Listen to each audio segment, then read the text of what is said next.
Agora, a voz do pastor, com Dom Luiz Fernando Lisboa. Louvado seja nosso Senhor Jesus Cristo, para sempre seja louvado. Queridos irmãos e irmãs, hoje nós vamos falar do importante documento do Papa Francisco, que é o Amoris Laetitia, ou seja, Alegria do Amor. Esse documento, ele surge depois de 2 sínodos sobre a família que aconteceram em 2014, um sínodo extraordinário, e em 2015, o sínodo ordinário sobre a família. Esse tema é tão importante, o tema da família, que a nossa diocese nesse ano está vivendo o ano da família. Nós temos acompanhado, a pastoral familiar tem acompanhado mais de perto a situação das famílias nas nossas paróquias, nós temos rezado mais pelas nossas famílias. A imagem da Sagrada Família tem passado nas paróquias de comunidade em comunidade e em alguns lugares até nas casas das pessoas para abençoar, para rezar pela família, para abençoar a casa. Então eu queria comentar rapidamente esse documento tão importante, Amoris Laetitia, que significa a alegria do amor. Normalmente, depois dos sínodos, o Papa lança um documento a respeito daquele tema do sínodo. E esse Amoris Laetitia é o documento que o Papa lançou e fica como magistério da Igreja, ou seja, ensinamento da Igreja, para toda a Igreja. O Papa, ele cita muitas vezes os relatórios finais das Assembleias de 2014 e 2015 nesse documento. Essa exortação apostólica divide-se em 9 capítulos. No primeiro, Francisco olha para a família a partir de uma perspectiva bíblica, mostrando como que a história da salvação é a história de famílias a caminho. No segundo capítulo, ele faz um exame realista das situações atuais nas quais se encontram as famílias, com seus desafios. No terceiro capítulo, recorda alguns aspectos essenciais do magistério da Igreja sobre o matrimônio e a família, especialmente a fundamentação teológica da sacramentalidade do matrimônio. No quarto e no quinto capítulos, que é o centro dessa exortação, Amoris Laetitia, o Papa apresenta uma reflexão sobre o amor, preferindo usar esse termo no lugar do termo tradicional caridade. No sexto capítulo, ele destaca alguns caminhos pastorais que nos levam a construir famílias sólidas e fecundas.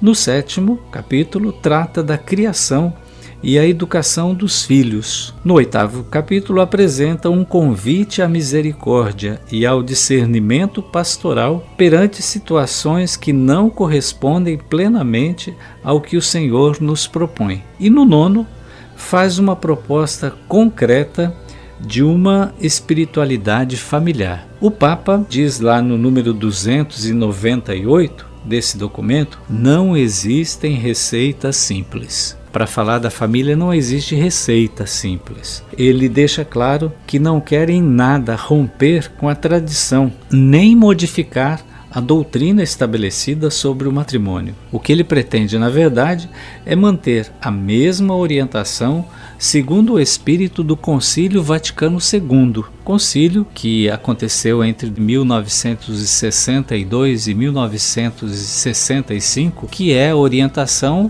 última, maior e mais importante da Igreja. Até hoje foram realizados 21 concílios.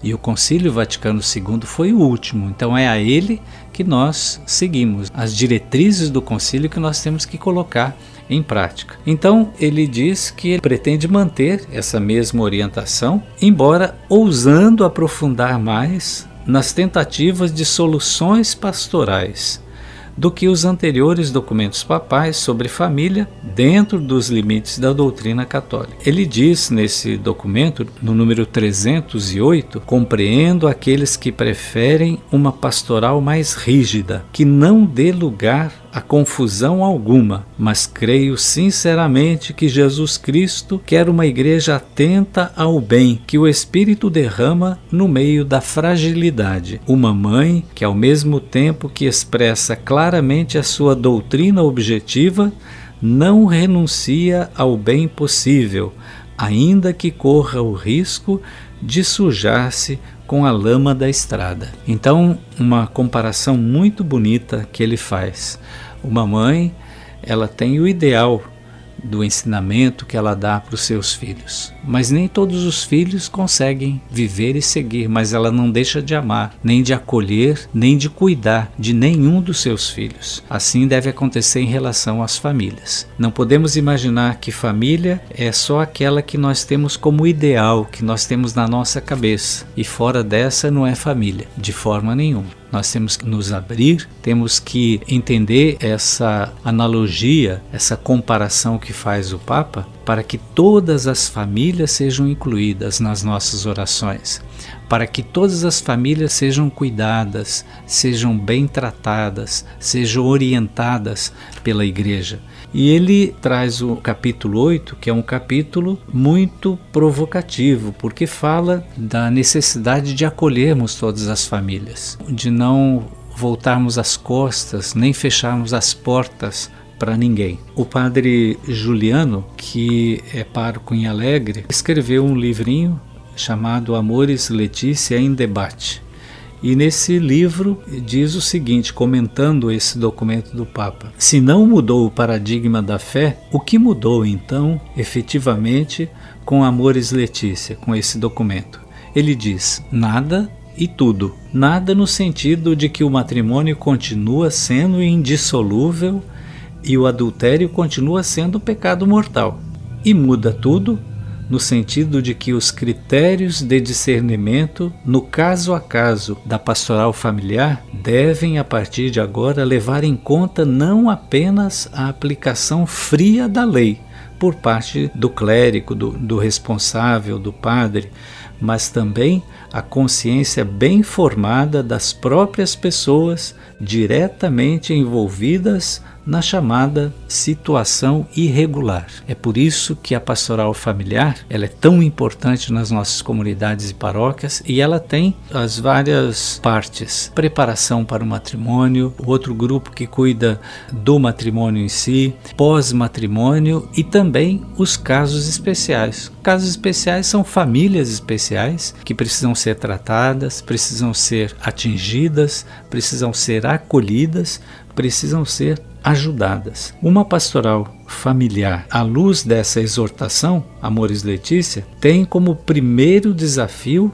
o reconhecimento de que esse setor, casos especiais, não pode continuar sendo um mero anexo, periférico e acessório, que só chega a funcionar se sobrar tempo às equipes de trabalho. Outro desafio é enriquecer a pastoral familiar com bons diretores espirituais, que tenham condições de atender bem os recasados, dispostos a desbravar o caminho do discernimento. E por isso mesmo é necessário também dar a essa área da teologia, ou seja, a teologia familiar, a importância devida na formação presbiteral, diz o padre Juliano. Então, queridos irmãos e irmãs, nós estamos no ano da família e vamos continuar rezando e pedindo a Deus que abençoe as nossas famílias, que cuide das nossas famílias e que a nossa igreja tenha cada vez mais uma pastoral familiar forte que possa ajudar todas as nossas famílias. Peçamos à família de Nazaré que cuide, abençoe, que revigore as nossas famílias, faça vir para o meio das nossas famílias mais diálogo, mais entendimento, mais união, mais perdão, tudo aquilo que as famílias precisam. O Senhor esteja convosco, Ele está no meio de nós.